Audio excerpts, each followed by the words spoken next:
Hello students, let us start with chapter number 4, part 1 of it, molecular basis of inheritance. Students, this whole topic is there in the syllabus for your board examination of March 2020. In this topic, we are going to study the points like discovery of DNA packaging in prokaryotes and eukaryotes, DNA replication, concept of genetic code, central dogma of protein synthesis, that is transcription and translation, then human genome project, DNA fingerprinting and applications, and concept of operon. Students, can you recall what is nucleic acid? What are the types of nucleic acid? What are the functions of nucleic acid? What is the difference between DNA in prokaryotes and eukaryotes? You will get the answers of all these questions in the topic organization of cell that we have already studied in 11th standard. So in that topic we have studied the structure of nucleus, components of nucleus, and in the topic biochemistry of cell we have studied the structure of DNA and RNA. Now let us start with the point discovery of DNA. Let us see how the DNA is discovered. In 1869, Friedrich Miescher began working with white blood cells, which are the major components of pus from infection, because these are the defensive cells. He collected a lot of pus from bandages at the local hospital. He used a salt solution to wash the pus out of the bandages. When he added a weak alkaline solution to the cells lysed and nuclei precipitated out of the solution.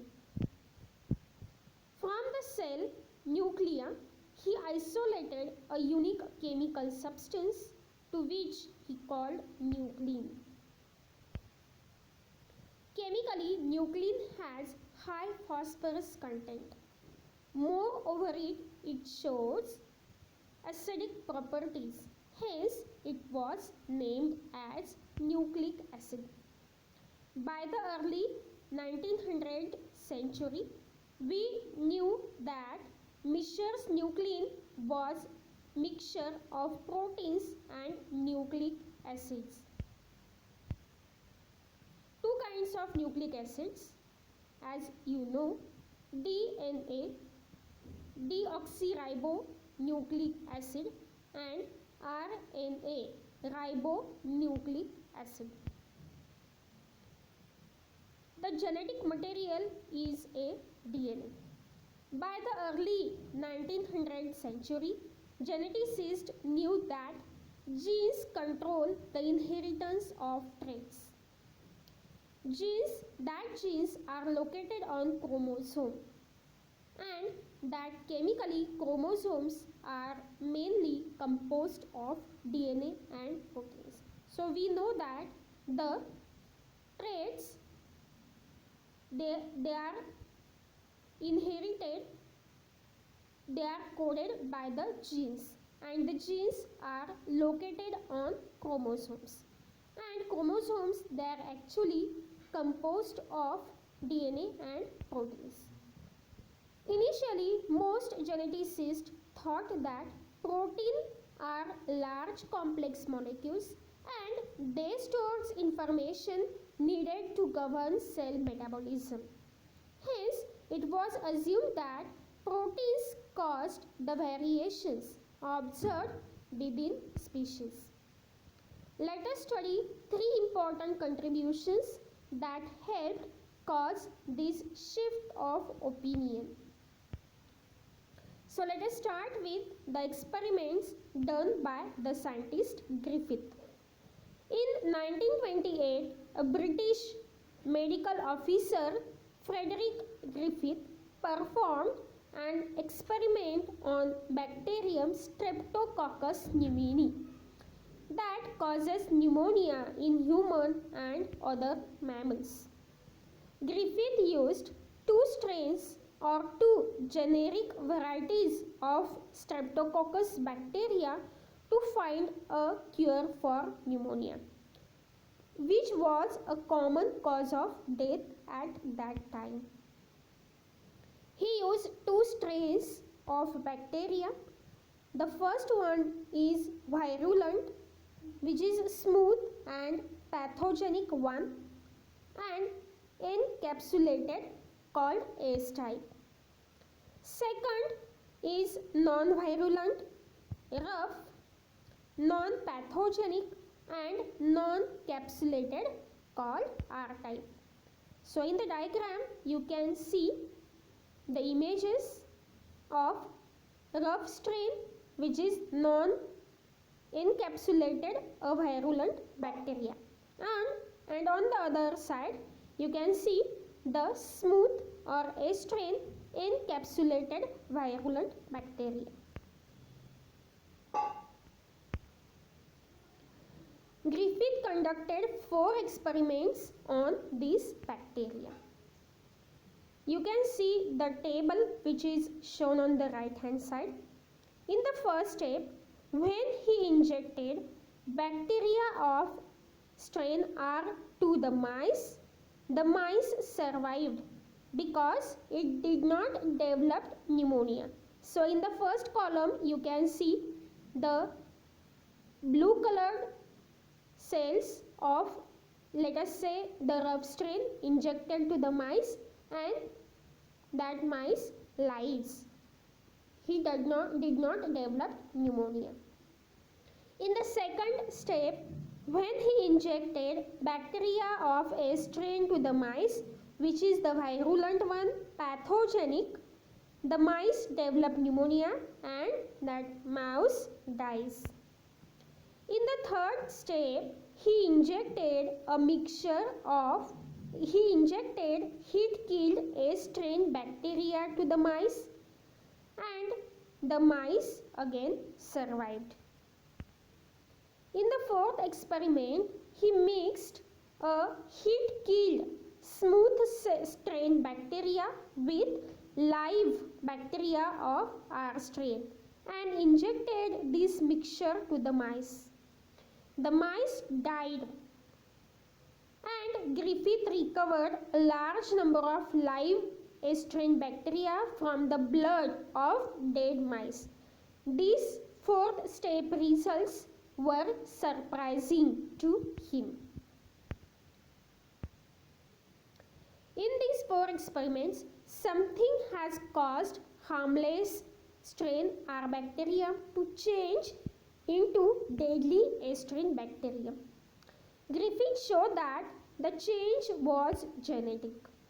He suggested that genetic material from heat-killed strain A's bacterium had somehow changed the living R strain bacterium into A strain bacterium. Griffith concluded that R strain bacterium must have taken up to what he called a transforming principle from the heat-killed A strain bacterium, which allowed the R strain bacteria to get transformed into smooth coated bacterium and become virulent. And the mouse died due to the pneumonia. So Griffith explained the 2 concepts, the concept of transforming principle and the concept of transformation, that is changing of the R strain to the A strain is called as transformation, and the substance due to which the transformation is carried out is called as transforming substance or transforming principle. Next experiment is performed by the 3 group of scientists, Avery, McCarthy and MacLeod. In 1944, after 10 years of research and experimentation, US microbiologist Oswald T. Avery, Colin M. MacLeod and Maclean McCarthy, all they are from Rockefeller University in New York. First evidence to prove that DNA is genetic material, that is transforming principle, through the experiments. They purified three components, that is DNA, RNA, proteins, that is enzymes, and other materials from the cell-free extract of S cells or S strain and mixed those content with heat-killed A strain and R cells separately to confirm which could transfer, leaving R cells into the S cells. These three scientists perform experiment to find out which was the transforming principle, whether it is DNA, whether it is RNA, or whether it is protein. Only DNA was able to transform harmless strain R into deadly strain S. So see the experiment. They also discovered that protein digesting enzymes, that is proteases, RNA digesting enzymes, RNAs, did not affect transformation. So the transforming principle, transforming substance, was neither a protein nor a RNA, and it is the DNA only. So what the step they performed?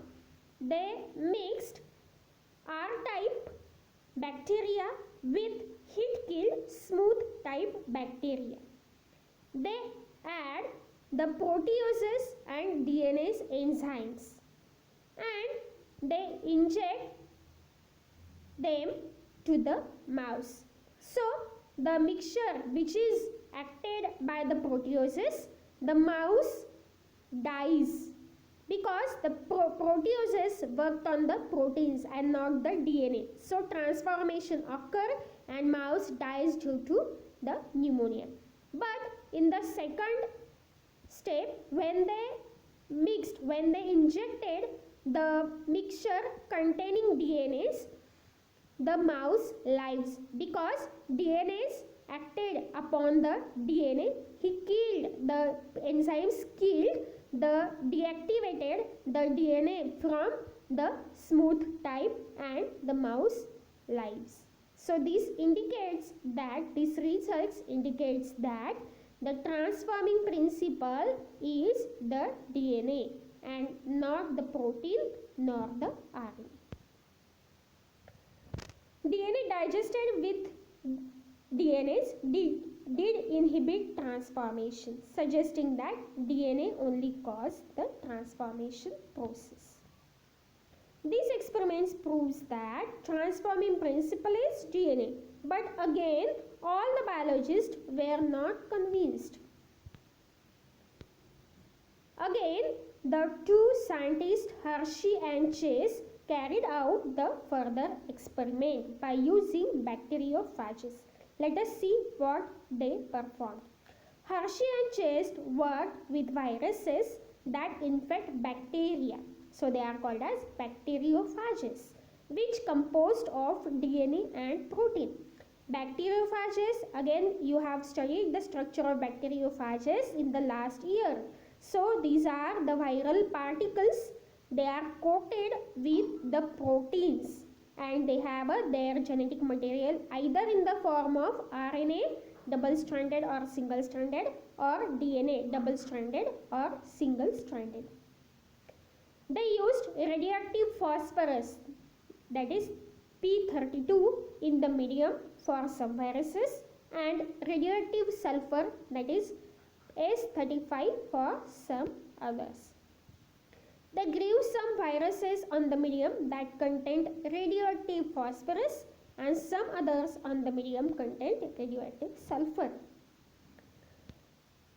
Viruses grown in the presence of radioactive phosphorus contains radioactive DNA because the phosphorus is present in the DNA and which is radio labeled. but not radioactive proteins, because DNA contains phosphorus but proteins do not. And similarly, the viruses which are grown on the radioactive sulfur contained radioactive protein, because protein contains the sulfur but not radioactive DNA, because DNA does not contain sulfur. So in the diagram you can see they performed the experiment in the two batches. The phages were grown with the radioactive sulfur 35S, which was incorporated into phage protein. So you can see the protein coat become pink, which are radioactive ones. In the batch 2, phages were grown with radioactive phosphorus labeled with P32, which was incorporated into phage DNA, and they becomes blue in color. See the experiment further. Radioactive phages were allowed to infect E. coli bacteria grown on medium containing normal phosphorus and sulfur. So experiment is done in the 3 different steps. So in the you can see the first diagram of bacteriophage where sulfur labeled protein capsule, and in the second column you can see the bacteriophage which is labeled with P32 radioactive phosphorus. In the first step, the infection proceeded, the viral coats were removed with the help of centrifuge. So infect the bacteria, the viral particles, they are allowed to infect the bacteria. So first step is infection. And then the viral coats, they are removed with the help of centrifuge.